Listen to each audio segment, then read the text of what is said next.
آیت نمبر ہے 31۔ بسم اللہ الرحمن الرحیم۔ الحمد للہ رب العالمین، والصلاة والسلام علی سید الانبیاء والمرسلین، وعلی آلہ واصحابہ اجمعین۔ اما بعد فاعوذ باللہ من الشیطان الرجیم۔ بسم اللہ الرحمن الرحیم۔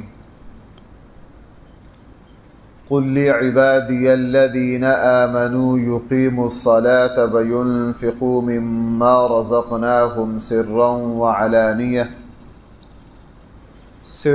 وعلانیة من قبل ان یأتی یوم لا بیع فیہ ولا خلال۔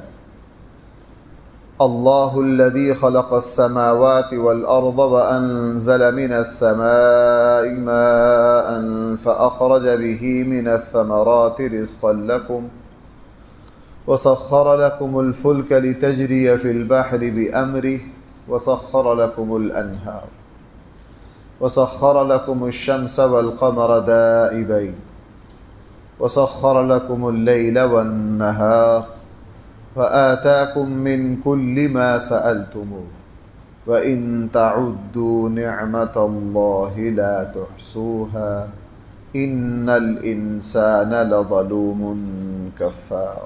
صدق اللہ مولانا العظیم۔ اے نبی صلی اللہ علیہ وسلم، قل، آپ لوگوں کو یہ بات سمجھا دیجئے بطور خاص، لعبادی الذین آمنوا، میرے ان بندوں کو جو ایمان لائے، ایمان والوں کو بطور خاص، یقیم الصلاۃ، وہ نماز کو قائم رکھتے رہیں، جس طرح نماز پڑھنے کا حق ہے اس طرح پڑھنے کی کوشش کرتے رہیں، جماعت کے ساتھ پڑھیں، تکبیر اولیٰ کے ساتھ پڑھیں، اہتمام کے ساتھ پڑھیں۔ نماز بہت بڑی تربیت ہے۔ وَيُنْفِقُوا مِمَّا رَزَقْنَاهُمْ، اور خرچ کرتے رہیں اس رزق میں سے جو کچھ ہم نے دیا ہے۔ خرچ کرنے سے بظاہر تمہارا مال کم ہوگا لیکن حقیقت میں بڑھے گا۔ یہ صرف ایمان والے کو ہی سمجھ آ سکتا ہے، کافر کو یہ سمجھ نہیں آ سکتا، چونکہ کافر کی نظر، اس شخص کی نظر جو اپنے اللہ کو نہیں پہچانتا، جس کو معرفت حاصل نہیں ہے، وہ اس حقیقت کو نہیں سمجھ سکتا۔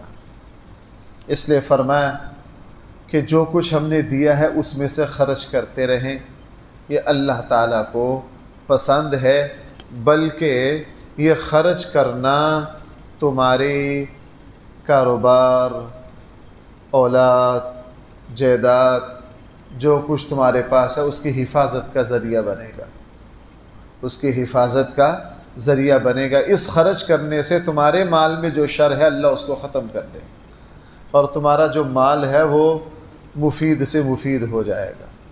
جیسے ہمارے یہاں کہا جاتا ہے غذا وہی ہے جو جسم کو لگے، جو غذا جسم کو نہ لگے، جگر جس کا خون ہی نہ بنائے، اس غذا کا کوئی فائدہ نہیں، بلکہ وہ تو جسم پر الٹا بوجھ ہوتی ہے، وزن بنتی۔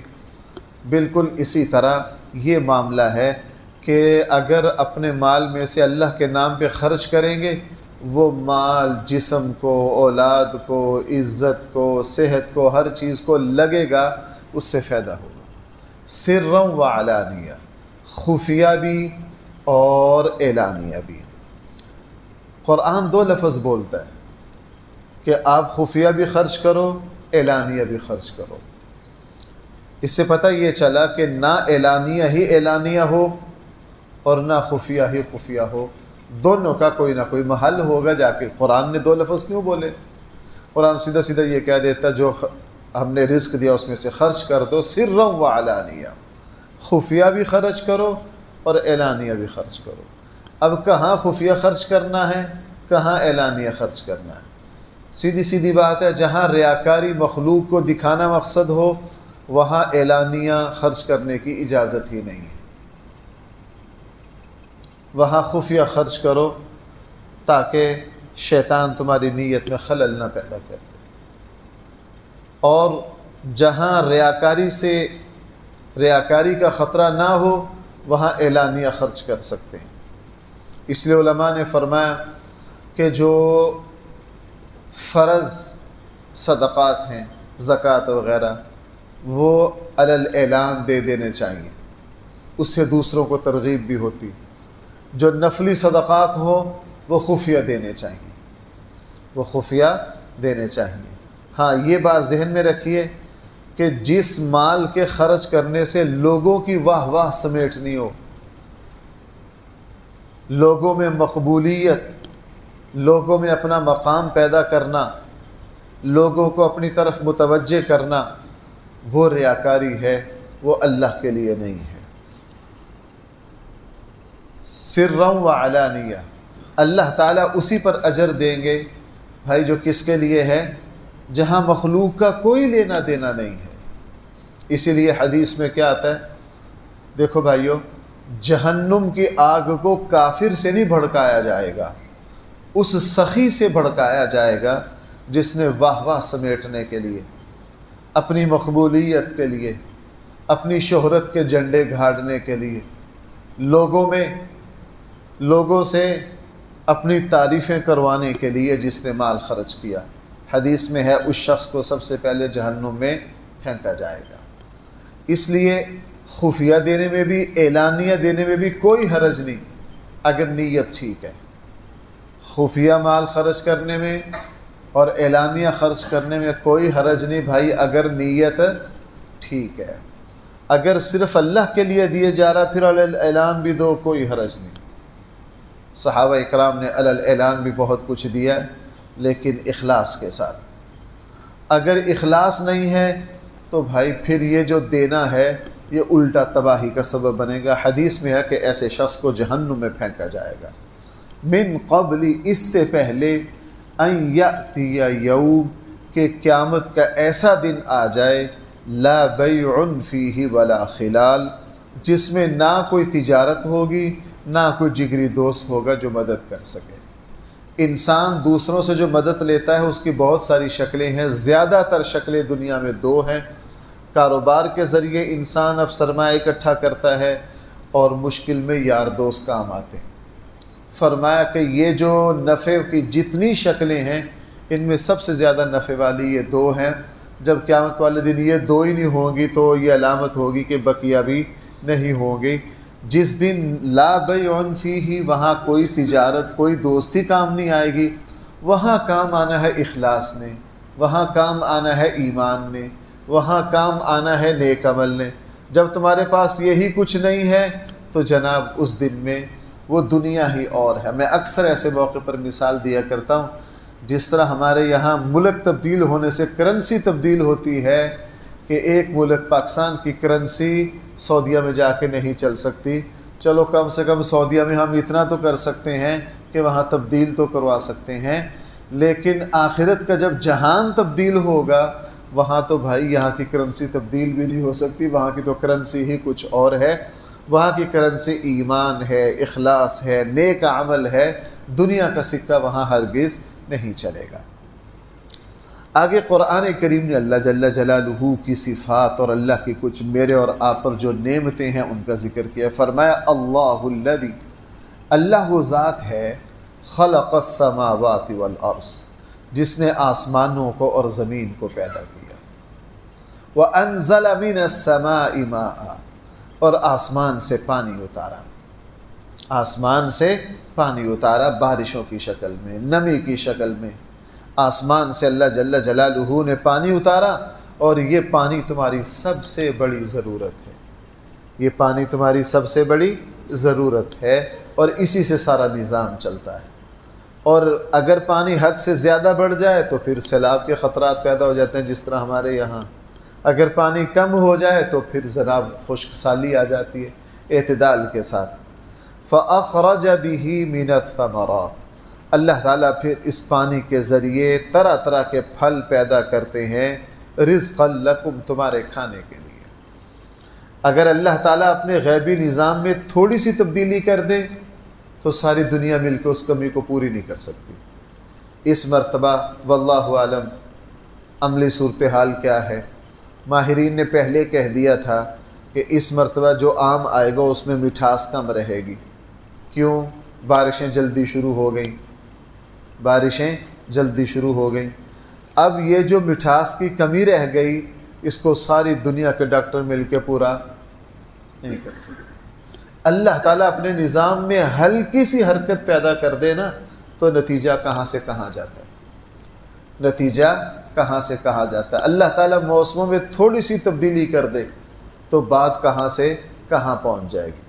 چاند کی شعاع میں تھوڑی بہت ہی اونچ نیچ ہو گئی، دیکھ لیجئے ہمارے یہاں طوفان آ جاتے ہیں، سیلاب آ جاتے ہیں، سمندر کہاں سے کہاں پہنچ جاتا ہے۔ تو یہ اللہ کا اتنا بڑا جہان ہے، اتنا بڑا جہان ہے بھائیو، اس پہ بڑی باریکیاں ہیں، یہ بڑے کمالات پر مبنی ہے، بڑے کمالات پر مبنی ہے۔ سردی شروع ہو جائے، ماہرین پہلے بتا دیتے ہیں اس مرتبہ سردی جلدی شروع ہو گئی ہے، آگے یہ چیزیں اس طرح ہوں گی۔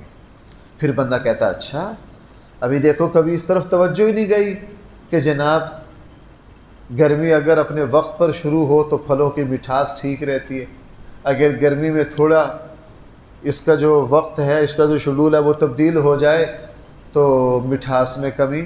اس طرح تو پتہ نہیں کتنی چیزیں ہیں جو ہماری سمجھ سے اوپر ہیں۔ یہی انسان کے جسم کا حال ہے۔ آپ دیکھ لیجئے ان دنوں بعض مرتبہ طبیعت سست ہو جاتی ہے، کیوں بھئی ایسا ہوتا ہے کہ نہیں؟ طبیعت بیٹھی بیٹھی انسان کچھ نہ کر کے بھی یوں لگتا ہے پتہ نہیں شاید میں نے آج سارا دن کیا کیا ہے، اور ابھی جا کے اگست کے بعد موسم کھلے گا، اللہ پتہ نہیں اسی ہوا میں پتہ نہیں کون سا سفری اللہ ڈال دیں گے، بندہ وہی چست و چلاک۔ اب ساری دنیا میں کہو یار ان دنوں میں بھی کوئی ایسا سفرے کرو کہ بندے تر و تازہ رہیں، لیکن انسان کے بس میں نہیں ہے۔ اب ان دنوں ہماری طبیعت سست کیوں ہوتی ہے؟ اس میں بڑی حکمتیں ہیں، اس میں کیا ہے؟ بڑی حکمتیں ہیں، اللہ کا نظام ہے۔ پتہ نہیں کیا کیا ہوں گی، وہ تو اگر کوئی میڈیکل کا ماہر ہو وہ بتائے گا کہ یار اس میں یہ حکمت ہے، اس میں یہ حکمت ہے، اس میں یہ حکمت ہے۔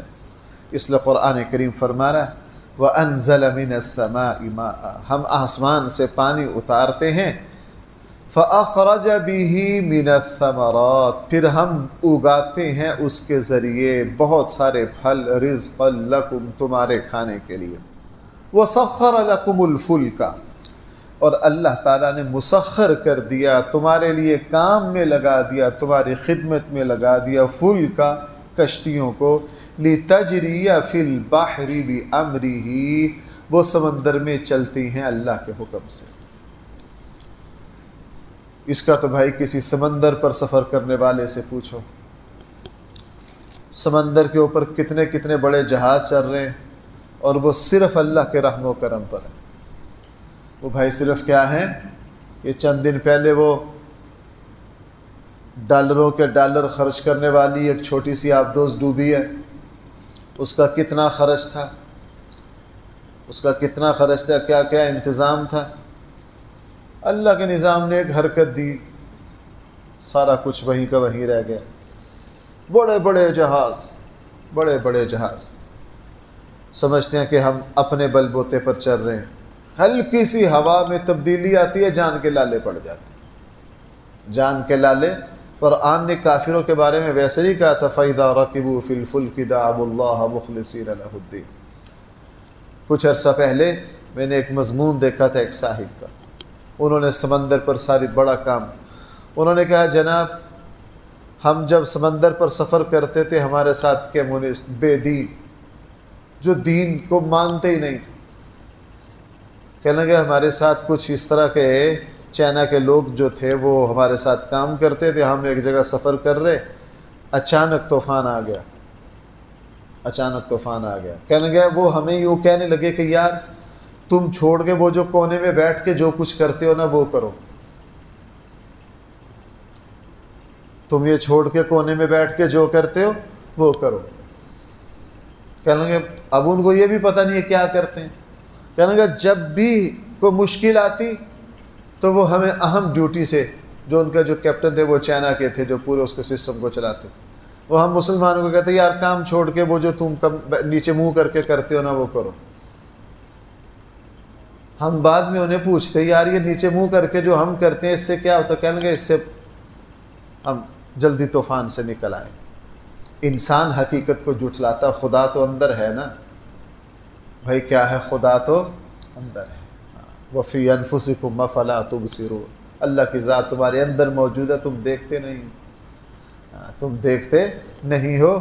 تو جب مشکل آتی ہے تو انسان کا خود، ویسے حدیث میں کیا ہے کہ ہر بچہ فطرت اسلام پہ پیدا ہوتا ہے، اس کے جراثیم تو اندر رہتے ہیں، چاہے انسان جتنا مرضی اس فطرت کو مسخ کر دے، اس فطرت کو بھائی کیا کر دے؟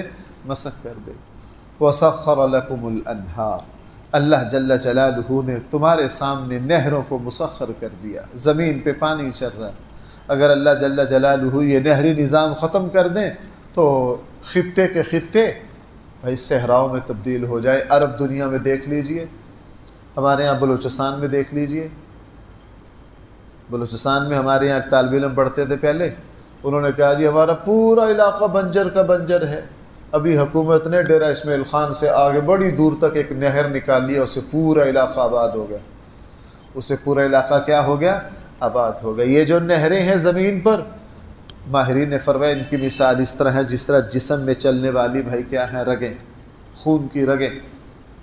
اگر یہ بھائی خون کی رگیں بند ہو جائیں، ہمارے یہاں یہ جو دل کے مسائل پیدا ہو جاتے ہیں، کیا ہو گیا جی؟ چربی آ گئی ہے، کوئی لوتھڑا آ گیا، یہ رگ بند ہو گئی ہے، رگیں بند ہو گئی ہیں تو بھائی کیا گیا؟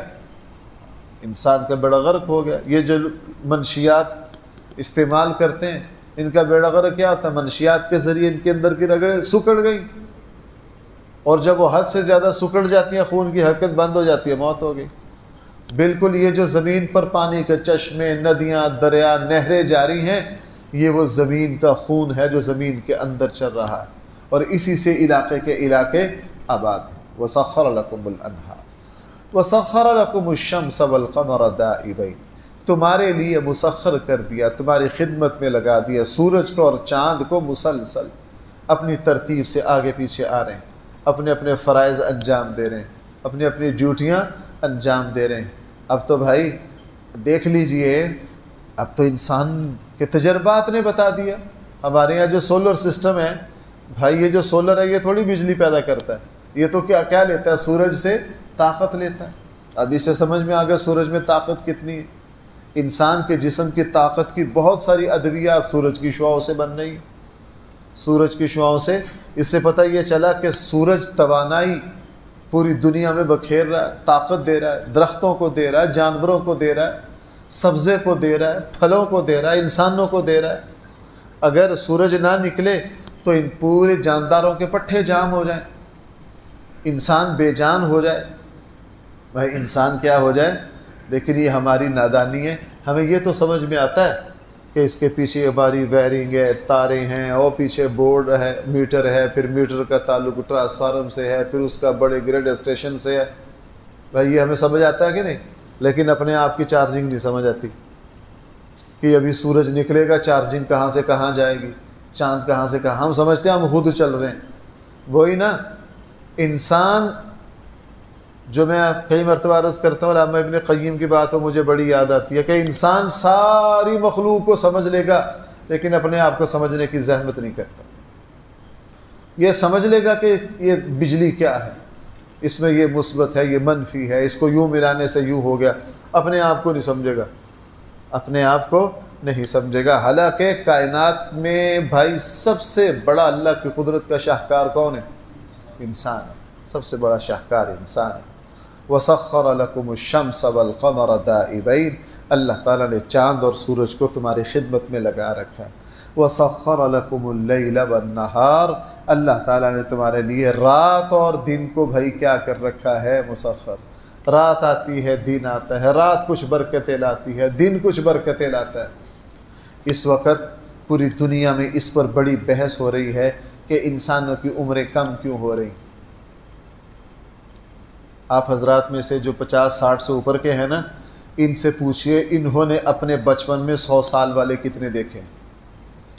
بھائی اس وقت ہمارے محلہ اسلام پورا میں کوئی 100 سال والا بندہ ہے؟ کوئی اکا دکا ہوگا؟ اس وقت 100 سال والے ڈسکا میں تلاش کرے نا تو بڑی مشکل سے ہم کو 15 20 30 نکال پائیں گے. نہیں جی یہ نہیں پہنچے گے 100 سال تک. 100 سال والے اب نہیں رہے، حالانکہ 30 سال 40 سال پیچھے 100 سال والے بہت تھے. 100 سال والے بہت تھے. اب 50 والے یوں لگ رہے ہیں جیسے. اس پر بڑی بحث ہو رہی ہے کہ یہ انسانیت کی عمریں کیسے گھٹ رہی. اس کے اسباب میں سے ایک بہت بڑا سبب ہے کہ اللہ کی فطرت سے ٹکرا رہے ہیں، خلاف فطرت زندگی گزار. بھئی کیا کر رہے ہیں؟ خلاف فطرت زندگی گزار رہے ہیں. سونے کے وقت میں جاگ رہے ہیں اور جاگنے کے وقت میں سو رہے ہیں. کھانا پینا فطرت کے خلاف، اٹھنا بیٹھنا فطرت کے خلاف، اٹھنا بیٹھنا فطرت کے خلاف. پرندوں کی ایک فطرت ہے، ہر چیز کی ایک فطرت ہے. رات اور دن جس کام کے لیے ہے اسی میں برکت، اور رات جس کام کے لیے ہے اسی میں برکت. رات کو جاگنے والے جنہوں نے ساری رات موبائل استعمال کرنا یا کھیلنا، فجر میں سونا، آپ دیکھ لیجئے. ابھی میں حیران ہو جاتا ہوں، 18 سال کے نوجوان، آدھا سر سفید. آدھا سر کیا؟ سفید. بندہ چہرے سے دیکھتا ہے عمر کتنی ہے، 45 سال. پوچھتا ہے کتنی ہے؟ جی 21 سال. یار یہ 21 سال کی عمر میں تم کیا کر رہے ہو؟ تو ہم فطرت کے خلاف جا رہے ہیں. ہمارا کھانا پینا. بہرحال فرمایا وَسَخَّرَ لَكُمُ اللَّيْلَ وَالنَّهَارَ وَآتَاكُم مِّن كُلِّ مَا سَأَلْتُمُوهُ. وہ اللہ تمہیں ہر وہ چیز دیتا ہے جو تم اس سے مانگتے ہو. دیکھو بھائیو، میں اس بات کو کس طرح لفظوں میں تعبیر کروں. ہم اپنے وجدان سے ہر روز اللہ کو دیکھتے ہیں. بھائی ہم اپنے وجدان سے ہر روز اللہ کو دیکھتے ہیں. زندگی میں بہت کچھ مانگا اور وہ ویسا ہی ہوا. اگر خدا نہیں ہے، اللہ نہیں ہے، تو وہ کیسے ہوا؟ ہماری تنہائیوں میں اللہ سے مانگنے والی دعائیں اس بات کی علامت ہے کہ اللہ موجود ہے. بھائی میں غلط تو نہیں کہہ رہا، اللہ موجود ہے. مومن کا وجدان یہ بتاتا ہے، اس کا ایمان یہ بتاتا ہے کہ اللہ ہے. ہمیں کسی خارجی چیز کی بالکل ضرورت نہیں ہے. ہمیں کسی خارجی چیز کی ضرورت نہیں ہے. مومن کے اپنے معاملات ایسے ہیں، اس کی تنہائیوں میں بہت ساری چیزیں ہم نے اللہ سے مانگی، وہ ہمارے بس میں نہیں تھی. دعا مانگنے کے بعد بھائی وہ کیا ہو گئی؟ اگر کوئی ہماری دعا سننے والا ہے تو ایسا ہی ہوا نا. اس لیے فرمایا وَآتَاكُم مِّن كُلِّ مَا سَأَلْتُمُوهُ. جو کچھ تم اللہ سے مانگتے ہو وہ تمہیں سب کچھ دیتا ہے. وَإِن تَعُدُّوا نِعْمَةَ اللَّهِ لَا تُحْصُوهَا.